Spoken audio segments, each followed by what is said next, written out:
Good evening, visitors. Welcome to the Australian War Memorial's last post ceremony. My name is Sharon Bown, and joining us today from the Royal Australian Navy is Lieutenant Commander Desmond Woods. We welcome the veterans who have served, those that are still serving, and the families that love and support them. We acknowledge the members of RSL and Services Clubs Association, RSL Victoria and RSL Queensland, who are watching the broadcast of this ceremony across Australia. During the ceremony, wreaths and floral tributes will be laid at the base of the Pool of Reflection by visitors and by students on behalf of the following schools. From Queensland, St Vincent's Primary School, Clear Island Waters. From New South Wales, Forbes North Public School. And from the ACT, ANU Asia and Pacific College undergraduates, and 3 Army Headquarters We Will Remember Them prize winners. Please stand and join in singing the national anthem.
Boys and girls, please be seated. The Australian War Memorial was the vision of Charles Bean, Australia's First World War official historian. Bean landed with the Australian troops on Gallipoli and stayed with them at the front through to the end of the war. The idea of this national memorial and museum came to him at Pozières, France, in the depths of the bloody fighting of 1916. Bean's idea was that this would be a place where families and friends could mourn loved ones buried in faraway places. It would also be a place that could help all Australians understand what these men and women had endured and what they had done for us.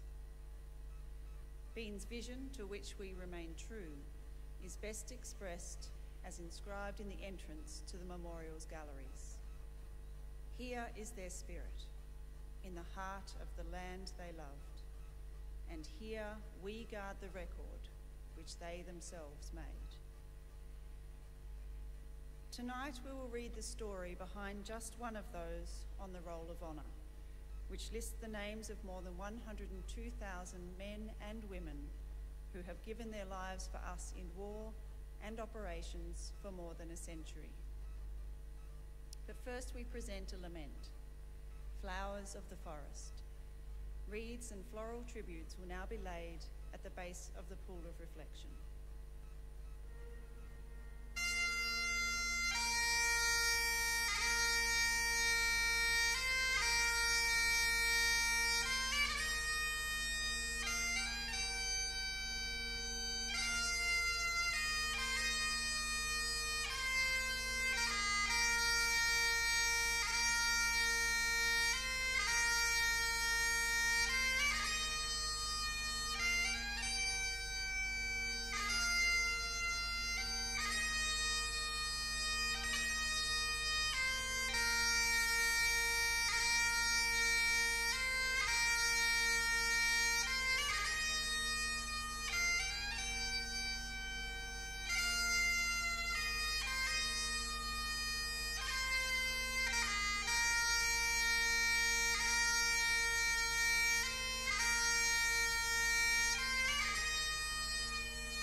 Today we remember and pay tribute to Private John Walter Forrest. John Forrest, known as Jack, was born in 1896, the third son of George and Martha Forrest of Bendigo, Victoria. He attended the Violet Street School in Bendigo and went on to work as a saddler for Mr. Foster. He was a long-standing member of the local Methodist Church and Sunday School. Jack Forrest became one of 4 brothers to serve in the Australian Imperial Force when he enlisted in July 1916.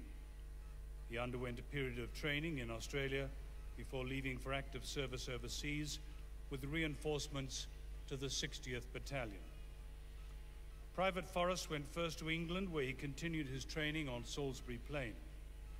In late January, he was sent to France, where he joined the 60th Battalion on the Western Front as the bitterly cold winter of 1916-17 was drawing to a close.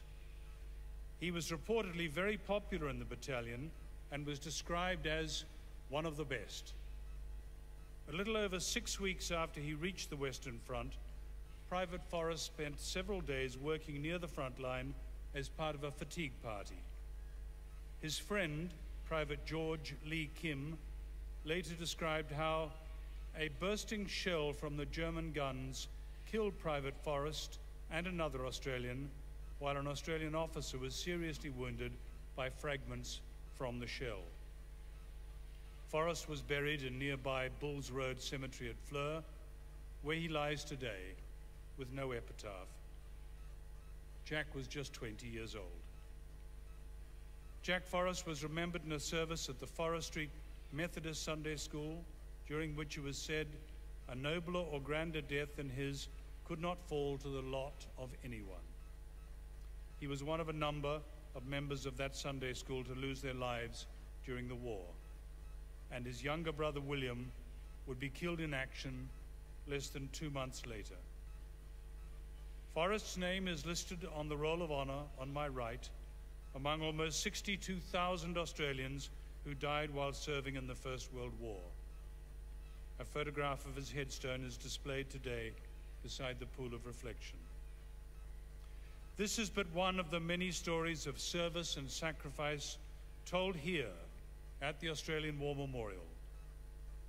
We now remember Private John Walter Forrest, who gave his life for us, for our freedoms, and in the hope of a better world.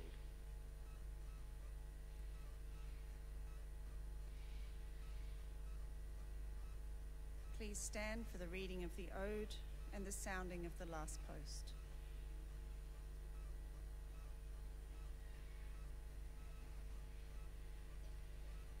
They shall grow not old as we that are left grow old.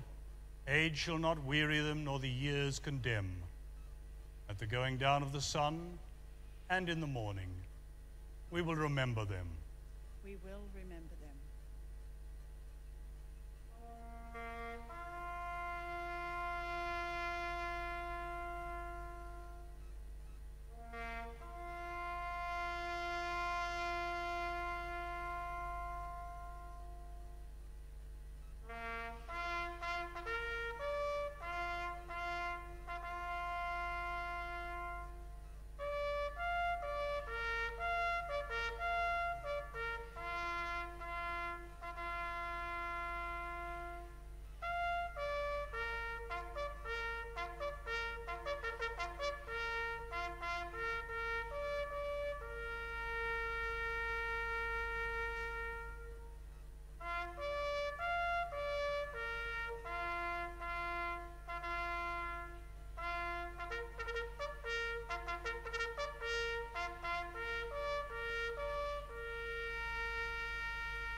lest we forget.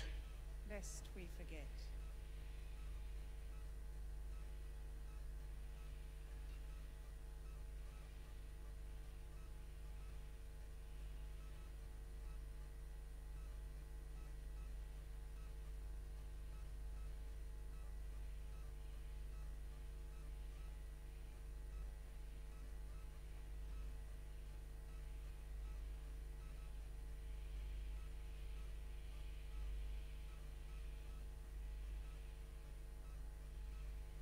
We leave you this evening with the words of the memorial's founder, Charles Bean.